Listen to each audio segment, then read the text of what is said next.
ನಾವು ತಪ್ಪು ಮಾಡಿದೆವು ಸರ್, ಈಗ ತಪ್ಪಿದ ಅನುಭವಿಸ್ತಾ ಇದ್ದೇವೆ. ಯಾಕಂದ್ರೆ ನಾವಲ್ಲ ಮಾಡಿದ್ದು, ಇನ್ನೊಬ್ಬನಿಗೆ ನಾನು ಕೊಡ್ಲಿಕ್ಕೆ ಆಗುದಿಲ್ಲ ಸರ್. ಪಾಪ ರಿಕ್ಷಾದಲ್ಲಿ ದುಡ್ದಿದ್ದಂತ ಹುಡುಗರು ಸಂಘಟನೆ ಹೇಳಿ ನಮ್ಮೊಟ್ಟಿಗೆ ಬಂದವರು, ರಿಕ್ಷಾದಲ್ಲಿ ದುಡ್ದುಕೊಂಡು ಅವರಷ್ಟಕ್ಕೆ ಜೀವನ ಮಾಡ್ತೇವೆ, ಹಿಡ್ಕೊಂಡು ಬಂದದ್ದು ನಾವು. ನಮ್ಗೆ ಪಶ್ಚಾತ್ತಾಪ ಅದು.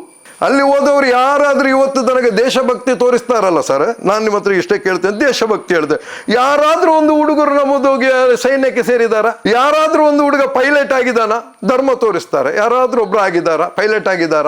ಒಂದು ಕೊಲೆಯಲ್ಲಿ 14 ಜನ ಒಳಗೆ ಹೋಗಿದ್ದಾರಂದ್ರೆ ಇದರಲ್ಲಿ ಇಬ್ಬರು ಫಾಯ್ದೆ ಪಡುವವರಿದ್ದಾರೆ, ಲಾಭ ತಗೊಳ್ತಾರೆ. ಇಲ್ಲದಿದ್ರೂ ಬಸ್ ಆಗುದಿಲ್ಲ. ಇಲ್ಲಿ ಕೊಲೆಯಲ್ಲಿ ರಾಜ್ಯಕ್ಕೆ ಆಗುವಂತ ಜಾಗ ಇದು. ಅವರು ಹಿಂದುತ್ವದ ನಾಯಕ, ಒಳ್ಳೆ ಹೋರಾಟಗಾರ. ಅವರದೊಂದು ಶೈಲಿ ಅದೊಂದೆಲ್ಲ ನೋಡುವಾಗ ಬೆಳೆದ ಮೇಲೆ ಅದು ಅಷ್ಟೇ, ಮತ್ತು ಬೇಡ ಬೇಡ ಬೇಡ ಬೇಡ. ಇಲ್ಲಿ ಪಾಪದ ಮಕ್ಕಳಿಗೆ ಮಾತ್ರ ಮುಸಲ್ಮಾನ ಇವ ಜಿಯಾದಿ ಅದು ಇದೆಲ್ಲ ತೋರಿಸ್ತಾರೋ ಹೊರತು ನಮ್ಮ ಮಕ್ಕಳಿಗೆ ನಾನು ತೋರಿಸ್ತೇನಾ? ಮಾನ್ಯ ವೀಕ್ಷಕರೇ, ವಿಶೇಷ ಅಂತ ಹೇಳಿದ್ರೆ ಇತ್ತೀಚೆಗೆ ನೀವು ದಕ್ಷಿಣ ಕನ್ನಡ ಜಿಲ್ಲೆಯ ಸುಮಾರು ಹತ್ಯೆಗಳ ಬಗ್ಗೆ ನಾವು ಮಾತಾಡ್ತಾ ಇದ್ದು ನೀವು ಕೇಳ್ತಾ ಇರ್ತೀರ. ಪ್ರತಿ ಬಾರಿನೂ ಇಲ್ಲಿ ನಡೆಯುವಂಥ ಹತ್ಯೆಗಳು ಅಂತ ಹೇಳಿದ್ರೆ ರಿವೆಂಜ್ ಹತ್ಯೆಗಳಂತಾರೆ, ಇಲ್ಲ ಕೋಮು ಹತ್ಯೆಗಳಂತೇವೆ. ಸರಿಸುಮಾರು ಇತ್ತೀಚೆಗೆ ಬಂದಿರುವ ಮಾಹಿತಿ ಪ್ರಕಾರ 28 ಹತ್ಯೆಗಳು ನಡೆದಿದೆ ಅನ್ನುವಂಥದ್ದು. ಅದರಲ್ಲಿ ಸುಮಾರು ಪಾಲ್ಗುಣಿ ನದಿ ತೀರದಲ್ಲಿ ಹತ್ಯೆಗಳು ನಡೆದ್ರೆ ಇನ್ನು ಕೆಲವು ನೇತ್ರಾವತಿ ನದಿಯ ತೀರದಲ್ಲಿ ಹತ್ಯೆಗಳಾಗ್ತವೆ. ಇದಕ್ಕೆ ಸುಮಾರು ಪರ್ಸನಲ್ ರಿವೆಂಜ್ಗಳು ಇದಾವೆ. ಕೋಮು ಹತ್ಯೆಗಳು ಅನ್ನುವಂಥದ್ದು ಬಿಂಬಿತವಾದಂಥದ್ದು ಇದೆ. ಹಿಂದೂ ಸಂಘಟನೆ, ಹಿಂದೂ ಯುವ ಸೇನೆಯನ್ನ 90ರ ದಶಕದಲ್ಲಿ ಕಟ್ಟುವಂಥವ್ರು ಪಡಿವಾಳ್ರು. ಆ ಸಮಯದಲ್ಲಿ ನಿಮ್ಗೆಲ್ಲರೂ ಗೊತ್ತಿರುತ್ತೆ, ಗುಣಕರ್ ಶೆಟ್ಟಿ ಅವರ ಹೆಸರನ್ನ ನೀವು ಕೇಳೇ ಇರ್ತೀರ. ಅದೇ ಸಮಯಕ್ಕೆ ಗುಣಕರ್ ಶೆಟ್ಟಿ ಅವರ ಒಟ್ಟಿಗೆ ಇದ್ದಂಥವ್ರು ಹಿಂದೂ ಸಂಘಟನೆಗೆ, ಅಂದ್ರೆ ವಿಶೇಷವಾಗಿ ದಕ್ಷಿಣ ಕನ್ನಡ ಜಿಲ್ಲೆ ಕರಾವಳಿ ಭಾಗದಲ್ಲಿ ದೊಡ್ಡ ಮಟ್ಟದಲ್ಲಿ ಹೋರಾಟ ಮಾಡಿದವರಂದ್ರೆ ಪ್ರವೀಣ್ ವಾಲ್ಕೆ ಅವರು. ಯಾಕಂದ್ರೆ ನಂತರ ಅವರು ಬಜರಂಗ್ ದಳಕ್ಕೆ ಬರ್ತಾರೆ, ಆ ನಂತರ ಅವರು ಶ್ರೀರಾಮ ಸೇನೆಗೆ ಬರ್ತಾರೆ.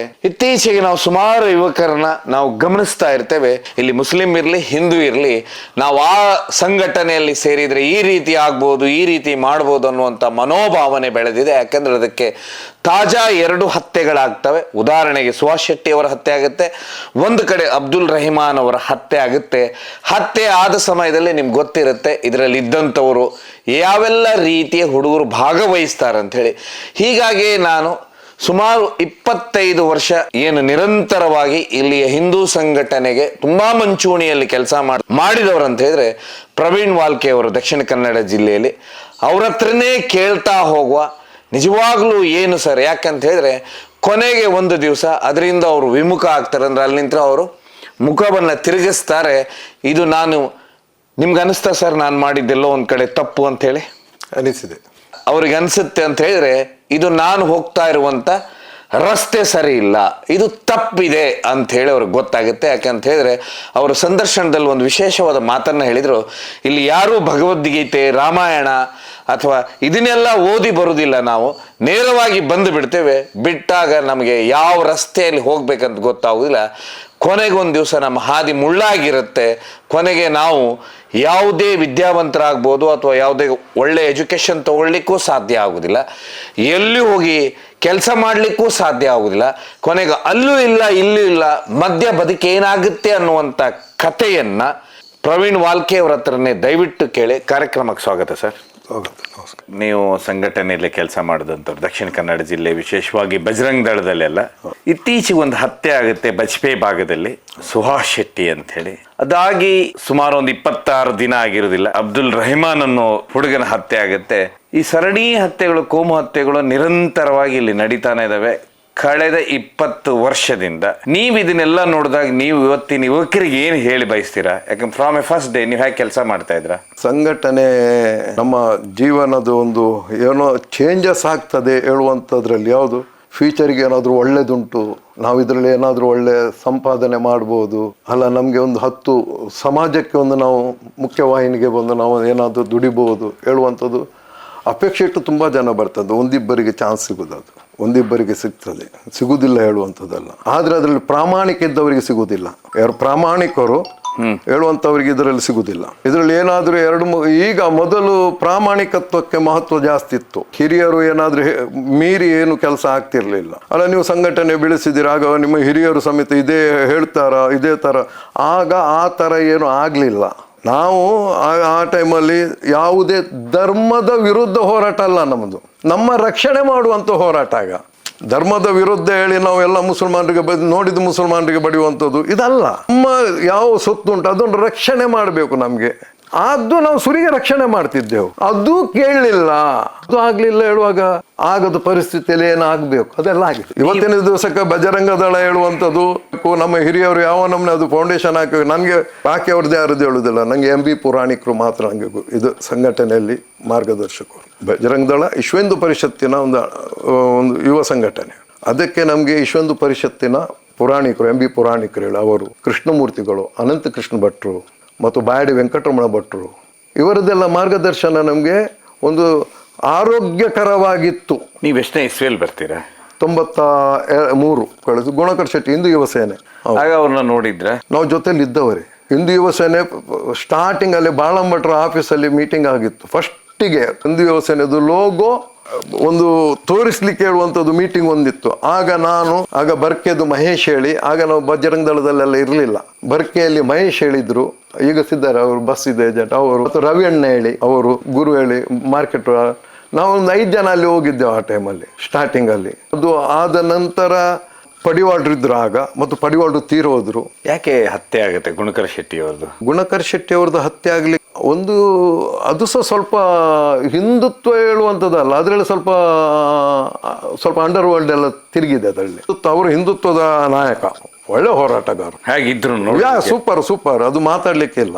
ಗುಣಕರ್ ಶೆಟ್ಟಿ ಅವರದೊಂದು ಶೈಲಿ ಅದೊಂದೆಲ್ಲ ನೋಡುವಾಗ ನಮ್ಗಿಂತ ಸ್ವಲ್ಪ ಒಂದು 2-3 ವರ್ಷಕ್ಕೆ ಪ್ರಾಯಕ್ಕೆ ದೊಡ್ಡವರೇ. ಅವರ ಹತ್ರ ಆಗಲೇ ನಮ್ಮ ಹತ್ರ ಒಳ್ಳೆಯಲ್ಲಿ ಇದ್ರು ಅವರು. ಭಾರಿ ಸಂಘಟನೆ ಅದೆಲ್ಲ ಹುಡುಗರನ್ನು ಒಟ್ಟು ಮಾಡುವುದ್ರಲ್ಲಿ ಅದೆಲ್ಲ ಇತ್ತು ಅವರ ಹತ್ರ. ಅವರು ಸ್ವಲ್ಪ ಖಡಕ್. ಹಾಗೆ ಅವರು ಹಿಂದೂ ಯುವ ಸೇನೆ ಮಾಡ್ಲಿಕ್ಕೆ ಕಾರಣ ಆಗ ಯಾರು ಇದರಲ್ಲಿ ಬೆಳಿತಾರಲ್ಲ ಹುಡುಗರು, ಬೆಳೆದ ಮೇಲೆ ಅದು ಅಷ್ಟೇ ಮತ್ತು ಬೇಡ ಯಾರಿಗೂ ಬೆಳೆದ ಮೇಲೆ ಬೇಡ. ನಮಗೆ ಯಾವುದೋ ಒಂದು ವಸ್ತು ತೋರಿಸಿದ್ದು ಅದು ಧರ್ಮ, ಅದು ದೇವರು, ಅದು ಇದೇ ಅದು ಅಲ್ಲ ಅಂದು ಗೊತ್ತಾದ ಮೇಲೆ ಹೌದು ಯಾವುದು ಹೇಳುವಂಥದ್ದು ಅದರ ಹಿಂದೆ ಹೋಗ್ಬೇಕು ಹೊರತು ತೋರಿಸಿದವರ ಹಿಂದೆ ನಾವು ಹೋಗ್ಲಿಕ್ಕೆ ನಾನು ಆಸೆ ಪಡಲಿಲ್ಲ, ಅವರ ವಿರುದ್ಧ ಹೋಗ್ಲಿಕ್ಕೆ ನಾನು ಆಸೆ ಪಡಲಿಲ್ಲ. ಯಾಕಂದ್ರೆ ಅಲ್ಲ ಅಂದು ಗೊತ್ತಾದ ಮೇಲೆ ಪುನಃ ನಾನು ಹೌದು ಯಾವ್ದು ಹೇಳುವಂಥದ್ದು ನಾನು ಆಲೋಚನೆ ಮಾಡೋ ವಿವೇಕ ಅಷ್ಟು ನಮ್ಮ ಹತ್ರ ಉಂಟು, ವಿಚಾರ ಉಂಟು, ಏನಿಲ್ಲದಿದ್ರೆ. ಗುಣಕರ್ ಶೆಟ್ಟಿದು ಮಾಡುವಾಗಿದೆ ಗಣಪತಿ ಸ್ಕೂಲ್ ಹತ್ರ ಅಲ್ಲೇ ಆಗಿದ್ದು. ನಾನಾಗ ಶಬರಿಮಲೆ ಮಾಲೆ ಹಾಕಿದ್ದೆ, ಮಲೆಗೆ ಹೋಗ್ಲಿಕ್ಕೆ. ಆ ಟೈಮಲ್ಲಿ ಎಲ್ಲ ಅದು ಒಳ್ಳೆ ಹುಡುಗ. ಅದು ಬಳ್ಳಾಲ್ವಾಗ ಅದೆಲ್ಲ ಲಪಡದಲ್ಲಿ ಅದು. ಆಗ ರೋಹಿ, ಆಗ ಪ್ರಮೋದ್ ಸಹ ಅದರಲ್ಲಿ ಇದ್ರೆ ಇಲ್ಲ ಗೊತ್ತಿಲ್ಲ. ಆದರೆ ಅವರ ಕೇಸ್ ಅವರ ಮೇಲೆ ಸಿಕ್ತಾಗ ನಾನು ಸಂಘಟನೆ 96ರಲ್ಲಿ ಸಂಘಟನೆ ಸೇರ್ತೇನೆ ಬಜರಂಗ. ನನಗೆ ಇಲ್ಲಿ ಹಂಪಿಯಲ್ಲಿ ನಮಗೆ ಜವಾಬ್ದಾರಿ ಘೋಷಣೆ ಆದದ್ದು ಹಂಪಿಯಲ್ಲಿ. ಪ್ರವೀಣ್ ಭಾಯ್ ತೊಕೋಡಿಯವರು ಅದು ವಿಶ್ವ ಪರಿಷತ್ತಿನ ಅವರು ಜವಾಬ್ದಾರಿಯಲ್ಲಿದ್ದಾಗ ಅಲ್ಲಿ ಯುವ ಸಮ್ಮೇಳನ ಹೇಳಿ ಹಂಪಿಯಲ್ಲಿ ಭಾರಿ ದೊಡ್ಡ ಕಾರ್ಯಕ್ರಮ ಆಗಿತ್ತು. ಅಲ್ಲಿ MB ಪುರಾಣಿಕ್ ಅವರು ನಮಗೆಲ್ಲ ಜವಾಬ್ದಾರಿ ಕೊಟ್ಟು, ಅದರ ನಂತರ ಜವಾಬ್ದಾರಿ ಹೇಗೆ ನಿಭಾಯಿಸಬೇಕು ಹೇಳುವಂಥದ್ದು ನಾವು ಎಲ್ಲೂ ನಮ್ಮ ಹಿರಿಯರ ತಲೆ ಬಿಸಿ ಮಾಡುವ ಹಾಗೆ ಆಗಲಿ, ಅವರಿಗೆ ತಂದು ಮಾರ್ಗದಲ್ಲಿ ನಿಲ್ಲಿಸುವಂಥದ್ದಾಗಲಿ, ಅವರ ಮಾತು ಮೀರಿ ಹೋಗೋದಾದರೆ ಎಲ್ಲೂ ಇಲ್ಲ. ನಾವು ಪುರಾಣಿಕರಿಗೆ ಯಾವತ್ತೂ ಸಹ ಇವತ್ತಿನ ದಿವಸಕ್ಕೆ ಸಂಘಟನೆ ಇಷ್ಟು ಬೆಳೀಲಿಕ್ಕೆ ಕಾರಣ ಪುರಾಣಿಕರದ್ದು. ಅವರು ಆ ತಾಳ್ಮೆ ಅವ್ರದ್ದು ನಮ್ಮ ಹತ್ರ ಹುಡುಗರ ಹತ್ರ ಯಾವ ನಮ್ಮನೆ ಇರಬೇಕು. ಆ ಟೈಮಲ್ಲಿ ಆ ಸಂಘಟನೆ ಬೆಳೆಸುವ ಟೈಮಲ್ಲಿ, ಸಂಘಟನೆಯಲ್ಲಿ ಮೊದಲು ಇರಲಿಲ್ಲ, ಸಂಘಟನೆಯಲ್ಲಿ ಬೆಳೆಸುವ ಟೈಮಲ್ಲಿ ಆ ಹುಡುಗರಿಗೆ ಯಾವ ನಮೂನೆ ಒಂದು ಧೈರ್ಯ ಕೊಡಬೇಕು, ಯಾವ ತಪ್ಪು ದಾರಿಯಲ್ಲಿ ಹೋಗೋದಾಗೆ. ಯಾಕಂದ್ರೆ ಅವರಿಗೆ ಸಹ ಜವಾಬ್ದಾರಿ ಉಂಟು. ಹೆಚ್ಚು ಕಮ್ಮಿ ಆಯ್ತು ಅಂದ್ರೆ ಅವರಿಗೆ ಸಹ ಪೊಲೀಸ್ ಆಗ ಇಷ್ಟು ದೊಡ್ಡ ನಮಗೆ ಡಿಪಾರ್ಟ್ಮೆಂಟ್ ಆಗಲಿ ಯಾರು ಸಪೋರ್ಟ್ ಇರಲಿಲ್ಲ. ಇಲ್ಲ ಆಗ ಕಾಂಗ್ರೆಸ್ ಗೌರ್ಮೆಂಟ್ ಇಲ್ಲಿ. ಆಗ ನಮ್ಗೆ ಎಲ್ಲಿಲ್ಲ, ನಮ್ಗೆಲ್ಲ ಆ ನಮ್ನೆ ಇತ್ತು. ಆ ಥರ ಇಲ್ಲ ಅಂತ ನಾವು ಯಾವುದಾದ್ರು ಆಕ್ಟಿವಿಟೀಸ್ ಮಾಡಿ ಏನಾದರೂ ಬರ್ತಾ ಅಂದ್ರೆ ಅದಕ್ಕೆ ತುಂಬ ಕಿರಿಕಿರಿ ಇತ್ತು. ಎಷ್ಟು ಜನ ಹುಡುಗರು ಇದ್ರಿ ಇಲ್ಲಿ ನಿಮ್ಮ ಬಜರಂಗ ದಳದಲ್ಲಿ ಆವಾಗ ಸ್ಟಾರ್ಟಿಂಗಲ್ಲಿ ನಮ್ಮೊಟ್ಟಿಗೆ ಒಂದು 15 ಜನ. ಬಜರಂಗ ದಳ ಮಾಡಿರುವಂಥದ್ದು ಯಾವ ಕಾರಣಕ್ಕೆ ಮಾಡಿದ್ರಿ? ನಾವು ನೆನೆಸಿದ ಆಗದು ನಮ್ಮ ವಿಚಾರದಲ್ಲಿ ನಮ್ಮವರಿಗೆ ಅನ್ಯಾಯ ಆಗಬಾರ್ದು, ನಮ್ಮ ಹೆಣ್ಣು ಮಕ್ಕಳಿಗೆ ತುಂಬ ಆ ಟೈಮಲ್ಲಿ ಆಗಿದೆ. ನಮ್ಮ ಹೆಣ್ಣು ಮಕ್ಕಳನ್ನು ಗಾಡಿಯಲ್ಲಿ ಕೊಂಡು ಹೋಗುದು. ಆಗ ಈಗ ಇಲ್ವಾ ಹೇಳಿದರೆ ಈಗ ದೊಡ್ಡ ನಮನೆಯಲ್ಲಿ ಉಂಟು. ಆಗ ಒಮ್ಮೆಗೆ ಅದು ಕಂಪ್ಲೀಟ್ ಆಗಿ ಸ್ಟಾಪ್ ಆಗಿತ್ತು. ಆಗ ಮಂಗಳೂರಿನಲ್ಲಿರುವಂಥದ್ದು ಡಿಪಾರ್ಟ್ಮೆಂಟ್ನವರಿಗೆ ಸಹ ಅದು ಆ ಟೈಮಲ್ಲಿ ಇದು ಅನಿವಾರ್ಯ ಹೇಳುವಂಥದ್ದು ಅವರಿಗೆ ಸಂದಾಜ ಆಗಿತ್ತು ಆಗ.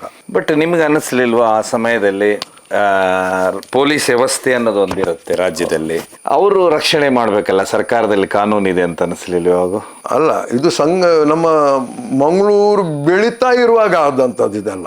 ಮಂಗಳೂರೊಮ್ಮೆ ಬೆಳೆಯುವಂಥದ್ದು. ಯಾಕಂದ್ರೆ ಅಯೋಧ್ಯೆ ಒಂದು ದೊಡ್ಡ ಗಲಾಟೆ ಆಯಿತು. ಆಗ ಇಲ್ಲಿ ಸಾಧಾರಣ ಎಲ್ಲರ ಆಗ ಹಿಂದೂ ಮುಸ್ಲಿಂ ಕರ್ಫ್ಯೂ ಎಲ್ಲ ಹಾಕಿದ್ರು. ದೊಡ್ಡ ನಮನೆಯಲ್ಲಿ ಗಲಾಟೆ ಆಗಿದೆ. ಆಗ ಸಹ ನಮಗೆ ಈ ಬೆಲ್ಟಲ್ಲಿ ಸಾಧಾರಣ ನಮಗೆ ಸಿಗುವಂಥದ್ದು ಮೊಗವೀರ ಸಮಾಜದವರು ಮಾತ್ರ ನಮಗೆ ಜಾಸ್ತಿ ಸಿಗ್ತಿದ್ರು ಹುಡುಗರೆಲ್ಲ. ಈ ಉಳ್ಳಾಲದಲ್ಲೆಲ್ಲ ಆಗಲಿ, ಬೊಕ್ಕಪಟ್ಟಣ, ಈಚೆಂದ ಈಗ ಸುರತ್ಕಲ್, ಈಚೆ ಕುಳಾಯಿ, ಆಚೆ ಬೆಂಗರೆದು, ವೈಗೆ ಬಜಾರ್, ಇದೆಲ್ಲ ಮೊಗವೀರದೊಂದು ಬೆಲ್ಟ್. ಅವರು ಬೆಳಿಗ್ಗೆ ಆತ ಮೀನು ಇದಕ್ಕೆಲ್ಲ ಹೋದರೆ ಸಾಯಂಕಾಲ ನಂತರ ಅವರಿಗೆ ಫ್ರೀ ಆಗ್ತದೆ.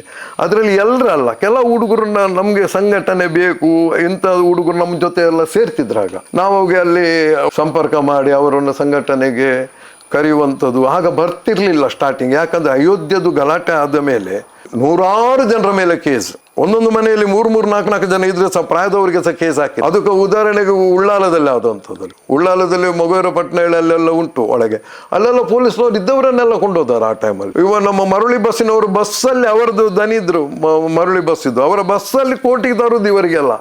ಅಷ್ಟು ಜನರು ಇದ್ರಾಗ.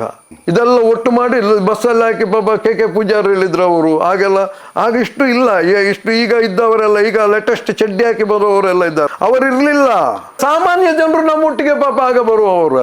ಆಗ ಈಗ ಬರುವಾಗೆಲ್ಲ ಇಸ್ತ್ರಿ ಎಲ್ಲ ಇರ್ಲಿಲ್ಲ ಆಗ, ಪಾಪ ಇಲ್ಲ. ಆಗ ಪಾಪ ಅವ್ರ ಸಖ್ಯ ಎಲ್ಲಿ ಅವ್ರದ್ದು ದುಡ್ದೆಲ್ಲ ಬರುದಾ, ಕೆ ಪೂಜಾರರು ಮತ್ತು ಮರಳಿ ಬಸ್ಸನ ದನಿ ಅವರೆಲ್ಲ ಹೆಲ್ಪ್ ಮಾಡಿದ್ದಾರೆ ಆ ಟೈಮಲ್ಲೆಲ್ಲ. ಸಂಘಟನೆಗೆ ನಿಮ್ಗೆ ಏನಾದ್ರು ಕಾರ್ಯಕ್ರಮ ಮಾಡ್ಲಿಕ್ಕೆ ಡೊನೇಷನ್ಸ್ ಕೊಡ್ತಿರ್ಲಿಲ್ಲ ಸರಿ ಇರ್ಲಿಲ್ಲ. ಆಗ ಏನಾದ್ರು ಕಾರ್ಯಕ್ರಮ ಆದ್ರೂ ಪುರಾಣಿಕರು ಕೈಯಿಂದ ಹಾಕುದು. ಅವ್ರಿಗೆ ಹೋಟ್ಲೆಲ್ಲ ಅವ್ರದ್ದೆಲ್ಲ ಇತ್ತಿದ್ದು, ಅವ್ರ ಪಾಪ ಎಲ್ಲ ಊಟದೆಲ್ಲ ಅರೇಂಜ್ಮೆಂಟ್ ಮಾಡಿ ಹುಡುಗರನ್ನೆಲ್ಲ ನಾವು ಆಗ ಕರ್ಕೊಂಡು ಬರುದು. ಆಗ ಒಳ್ಳೆ ಕಾರ್ಯಕರ್ತರು, ಅರುಣ್ ಉರ್ವದಲ್ಲಿ ಅರುಣ್ ಮತ್ತು ಭರತ್ ಅವ್ರದ್ದೊಂದು ಟೀಮ್ ಇತ್ತು. ಇದರ ಪ್ರಭಾವ ಎಲ್ಲಿ ತನಕ ಆಯ್ತಂದ್ರೆ ಇಡೀ ದಕ್ಷಿಣ ಕನ್ನಡ ಜಿಲ್ಲೆ ಮತ್ತು ಉಡುಪಿ ಜಿಲ್ಲೆಯಲ್ಲಿ ಪ್ರಬಲವಾಗಿ ನಿಲ್ಲಿತ್ತು ಹಿಂದುತ್ವ ಹೇಳುವ ಬಜರಂಗ ದಳ. ಆಚೆಂದ ಜಾಗರಣ ವೇದಿಕೆ, ಸುರತ್ಕಲ್ಲಲ್ಲಿ ದೊಡ್ಡ ದೊಂಬಿ, ಜನರಿಗೆ ಹುಡುಗರಿಗೆ ಬರುವಂಥದ್ದು. ಇಲ್ಲಿ ಸರಿ ಒಂದು 5 ವರ್ಷಕ್ಕೆ ಹೊಸ ಹುಡುಗರು ಇಲ್ಲಿ ರೆಡಿ ಆಗುವವರು. ಯಾಕಂದ್ರೆ 68 ಈಗ ಹಿಂದೂ ಮುಸ್ಲಿಂ ಗಲಾಟೆ ಆಗುವಾಗ ಹಿಂದೂ ಹುಡುಗರೆಲ್ಲ ನಾವು ಸಹ ಚಿಕ್ಕದಿದ್ದರು, ನಮಗೆ ಅದು ದೊಡ್ಡದಾದ ಮೇಲೆ ಅದು ಗಲಾಟೆ ಹೇಗೆ ಅದು ಹಿಂದೂ ಮುಸ್ಲಿಂ ಗಲಾಟೆ ಅಂತದ್ದು ಅದೆಲ್ಲ ದುಂಬಿ ನೋಡುವಂಥದ್ದು. ಮಂಗಳೂರಲ್ಲಿ ನಾಗೋರಿ ಕೊಲೆ ಆಯಿತು, ಆಗ ಸ್ವಲ್ಪ ಹಿಂದೂ ಮುಸ್ಲಿಂ ಗಲಾಟೆ ಆಯಿತು. ಇದೆಲ್ಲ ಆಗ್ತಾ ಇತ್ತು. ಆಗ ಪ್ರತಿ 5 ವರ್ಷಕ್ಕೊಮ್ಮೆ 5 ವರ್ಷಕ್ಕೊಮ್ಮೆ ಇಲ್ಲಿ ಹಿಂದೂ ಮುಸ್ಲಿಂ ಗಲಾಟೆ. ನೆಕ್ಸ್ಟ್ ಜನರೇಷನ್ಗೆ ಅದರಲ್ಲಿ ಆಕ್ಟಿವ್ ಆಗ್ಲಿಕ್ಕೆ ಚಾನ್ಸ್ ಸಿಕ್ತಿತ್ತು ಮೊದಲು 5 ವರ್ಷಕ್ಕೆ. ಆಗ ಸಂಘಟನೆ ಇರಲಿಲ್ಲ. ಬಟ್ 98 ಗಲಾಟೆ ಮಾಡ್ಲಿಕ್ಕೆ ಆಗೆಲ್ಲ ಗಲಾಟೆ ನಿಭಾಯಿಸ್ತಿದ್ರು. ಖಾಲಿ ಮೊಗವೀರ ಸಮಾಜ ಉಪದ್ರ ಆದಾಗ ಅವ್ರದ್ದು ಎದೆ ಕೊಡ್ತಿದ್ರಲ್ಲ. ಆಗ ಇದೆಲ್ಲ ಇರಲಿಲ್ಲ, ಸಂಘ ಇತ್ತು. ಬಾಕಿದೆಲ್ಲ ಅಗತ್ಯ ಬಿದ್ದಾಗ ಎಲ್ಲ ವ್ಯವಸ್ಥೆ. ಇಷ್ಟು ದೊಡ್ಡ ನಮ್ಮನೆಯಲ್ಲಿ ಸಂಘ ಸಹ ಇರಲಿಲ್ಲ. ನಾರಾಯಣ್ ಶೆಟ್ಟಿ ಹೇಳಿ ಅವರ ತಮ್ಮನ ಮಗ ವಿನಯ್ ಹೇಳಿ ಬಜರಂಗ ದಳದಲ್ಲಿ ಒಳ್ಳೆ ಹೋರಾಟ ಕೊಟ್ಟಂತ ಹುಡುಗ ವಿನಯ್ ಎಲ್ ಶೆಟ್ಟಿ ಹೇಳಿ, ಲಕ್ಷ್ಮಣಣ್ಣನ ಮಗ ಅವರು ಒಳ್ಳೆ ಹೋರಾಟ ಕೊಟ್ಟಿದ್ದಾನೆ. ಒಳ್ಳೆ ಹುಡುಗರೆಲ್ಲ ಒಳ್ಳೆ ಇದ್ರು ಸರ್. ಈಗ ಯಾರು ಇಲ್ಲ. ವಿನಯ್ ಅವರಷ್ಟಕ್ಕೆ ಲ್ಯಾಂಡ್ ಇದೆಲ್ಲ ಮಾಡಿ ಅವನಷ್ಟಕ್ಕೆ ಹ್ಯಾಪಿ. ಅವನು ಎಷ್ಟಕ್ಕೆ ಇದು ಮಾಡಿದವ ಗೋವಿದ ವಿಷಯದಲ್ಲಿ ಅವನು. ಮತ್ತೆ ಈಗ ಶ್ರೀರಾಮ್ ಸೇನೆಯಲ್ಲಿ ತಾನೆ ಮಧು ಹೇಳಿ ಅವರು ಒಂದು ಮಂಗಳೂರಲ್ಲಿ ದನದು ಗಾಡಿ ಬಿಡ್ತಿರ್ಲಿಲ್ಲ. ಇಲ್ಲಿ ಪಾಪದ ಮಕ್ಕಳಿಗೆ ಮಾತ್ರ ಮುಸಲ್ಮಾನ ಇವ ಜಿಯಾದಿ ಅದು ಇದೆಲ್ಲ ತೋರಿಸ್ತಾರೋ ಹೊರತು ನಮ್ಮ ಮಕ್ಕಳಿಗೆ ನಾನು ತೋರಿಸ್ತೇನಾ? ಈಗ ನನಗೆ ಗಂಡು ಮಗು ಇದ್ರೆ ನಾನು ಇದ್ರಲ್ಲಿ ಓಡಿಸ್ತೇನೆ ಅವನಿಗೆ? ಇಲ್ಲಲ್ಲ. ನನಗೆ ನನಗೆ ದೇಶ ಧರ್ಮದ ಬಗ್ಗೆ ಅಷ್ಟು ನನಗೆ ಹೆಣ್ಣು ಮಕ್ಕಳಿದ್ದಾರೆ, ನಾನೇನು ಕಳಿಸಿದ್ದೇನೆ ಅವರಿಗೆ? ಇಲ್ಲಲ್ಲ. ಯಾಕಂದ್ರೆ ಅದು ಎಂತಂದು ಗೊತ್ತುಂಟು ನಮಗೆ. ಅಲ್ಲಿ ಹೋದವರು ಯಾರಾದ್ರೂ ಇವತ್ತು ನನಗೆ ದೇಶಭಕ್ತಿ ತೋರಿಸ್ತಾರಲ್ಲ ಸರ್, ನಾನು ನಿಮ್ಮ ಹತ್ರ ಇಷ್ಟೇ ಕೇಳ್ತೇನೆ, ದೇಶಭಕ್ತಿ ಹೇಳ್ದೆ. ಯಾರಾದ್ರೂ ಒಂದು ಹುಡುಗರು ನಮ್ಮದು ಹೋಗಿ ಸೈನ್ಯಕ್ಕೆ ಸೇರಿದಾರ? ಯಾರಾದ್ರೂ ಒಂದು ಹುಡುಗ ಪೈಲಟ್ ಆಗಿದ್ದಾನ? ಧರ್ಮ ತೋರಿಸ್ತಾರೆ. ಯಾರಾದ್ರೂ ಒಬ್ರು ಆಗಿದ್ದಾರ ಪೈಲಟ್ ಆಗಿದ್ದಾರ? ಬೇಡಪ್ಪ. ರೈಲು ಬಿಡೋದಾದ್ರೆ ಕೆಲಸ ಉಂಟ ಯಾರಿಗಾದ್ರು? ಪಾಪ ರಿಕ್ಷಾದಲ್ಲಿ ದುಡ್ದಿದ್ದಂತ ಹುಡುಗರು ಸಂಘಟನೆ ಹೇಳಿ ನಮ್ಮೊಟ್ಟಿಗೆ ಬಂದವರು, ರಿಕ್ಷಾದಲ್ಲಿ ದುಡ್ದುಕೊಂಡು ಅವರಷ್ಟಕ್ಕೆ ಜೀವನ ಮಾಡ್ತೇವೆ. ಹಿಡ್ಕೊಂಡು ಬಂದದ್ದು ನಾವು. ನಮ್ಗೆ ಪಶ್ಚಾತ್ತಾಪ ಅದು. ನಾವು ಹಿಡ್ಕೊಂಡು ಬಂದೆವು ಮಕ್ಕಳಿಗೆ. ಅವನಿಗೊಂದು ಯಾವುದೋ ಒಂದು ಗಲಾಟೆ, ಅದು ಅಂಗಡಿ ಬಂದ್ ಮಾಡಬೇಕು, ಅದನ್ನು ಯಾವುದು ಡ್ಯಾನ್ಸ್ ಎಲ್ಲ ಆಗ್ತದೆ, ರಾಕ್ ಡ್ಯಾನ್ಸ್ ಮಾಡ್ತಾರೆ, ಫ್ಯಾಷನ್ ಶೋ ಮಾಡ್ತಾರೆ, ಇದಕ್ಕೆಲ್ಲ ನಿಲ್ಲಿಸಬೇಕು. ಅದಕ್ಕೆಲ್ಲ ಪಾಪ ಆ ಹುಡುಗರಿಗೆಲ್ಲ ನಾವು ಯೂಸ್ ಮಾಡಿ ಸರ್. ಅವರಿಗೆ ಯಾರಿಗೆ ಇವತ್ತಿಗೆ ಸಹ ಕೆಲಸ ಇಲ್ಲ. ಇದಕ್ಕೆ ಒಂದು ಸಿಂಪಲ್ ಉದಾಹರಣೆ ಕೊಡ್ತೇನೆ. ಮೊನ್ನೆ ಒಂದು ಅಶ್ರಫ್ ಅಂತ ಒಂದು ಹತ್ಯೆ ಆಗುತ್ತೆ ಇಲ್ಲಿ ವಾಮಂಜೂರು ಭಾಗದಲ್ಲಿ. ಅದರಲ್ಲಿ ಸರಿಸುಮಾರು ಒಂದು 15 ಜನ ಬಂಧನವಾಗ್ತಾರೆ. ಒಂದು ಗುಂಪು ಗಲಾಟೆ, ಅವನು ಯಾರೋ ಅಲ್ಲಿ ಬಂದಿರ್ತಾನೆ. ಆಗ ಆ ವ್ಯಕ್ತಿ ಹತ್ಯೆ ಆದಾಗ ಈ ಒಳಗೆ ಹೋದಂತವ್ರು ಸರಿಸುಮಾರು ಒಂದು 10 ಜನ ಕಾಲೇಜ್ ಸ್ಟೂಡೆಂಟೇ ಹೋಗಿದ್ದಾರೆ. ಈಗ ಅವರೆಲ್ಲ ಕಾಲೇಜ್ ಸ್ಟೂಡೆಂಟ್. ಈಗ ಜಾಮೀನಲ್ಲಿ ಬರ್ತಾರೋ ಅವ್ರು ಹೊರಗೆ, ಕೇಸ್ ಮುಗಿಯೋತ್ತಿಗೆ 10 ವರ್ಷ ಆಗತ್ತೆ. 10 ವರ್ಷದವರೆಗೆ ಯಾವ ಸರ್ಕಾರಿ ಕೆಲಸ ಸಿಗುದಿಲ್ಲ. ಇಲ್ಲ, ಸಿಗುದಿಲ್ಲ. ಇದರದ್ದು ಫಾಯ್ದೆ ಉಂಟು, ಇದರದ್ದು ಲಾಭ ಪಡೆಯುವವನಿದ್ದಾನೆ. ಒಂದು ಕೊಲೆಯಲ್ಲಿ 14 ಜನ ಒಳಗೆ ಹೋಗಿದ್ದಾರಂದ್ರೆ ಇದರಲ್ಲಿ 2 ಫಾಯ್ದೆ ಪಡುವವರಿದ್ದಾರೆ, ಲಾಭ ತಗೊಳ್ತಾರೆ. ಇಲ್ಲದಿದ್ರೂ ಸಾಯುವುದಿಲ್ಲ. ಇಲ್ಲಿ ಕೊಲೆಯಲ್ಲಿ ರಾಜ್ಯಕ್ಕೆ ಆಗುವಂತ ಜಾಗ ಇದು. ಇಲ್ಲಿ ಅಭಿವೃದ್ಧಿ ಅಂತಂದ್ರೆ ಕೇಳಿದ್ರೆ ಕೊಲೆ ಆದವನ ಮನೆಗೆ ಎಷ್ಟು ಮುಟ್ಟಿಸಿದೆ ವೇಳೆ, ಅದೇ ಅಭಿವೃದ್ಧಿ. ಹಿಂದುತ್ವ ಹೇಳುವಂಥದ್ದು ಯಾವುದು ನಮಗೆ ಕಳಿಸಿದ್ದಾರೆ ಅದಕ್ಕೆ ನಾವು ಒಪ್ಪುತ್ತೇವೆ. ಅದಕ್ಕೆ ಈಗ ಸಹ ಒಪ್ಪುವ ಹುಡುಗರಿದ್ದಾರೆ. ಇದು ಡೋಂಗ್ ಹಿಂದುತ್ವಕ್ಕೆ ನಾವು ಎಲ್ಲ ಅದಕ್ಕೆ ನಾವು ತಲೆ ಹಾಕುವುದಿಲ್ಲ, ಅದರ ಬಗ್ಗೆ ತಲೆ ಸಹ ಕೆಡಿಸುವುದಿಲ್ಲ. ನಾವು ನಮ್ಮಷ್ಟಕ್ಕಿದ್ದು ಸಾಕಲ್ಲ.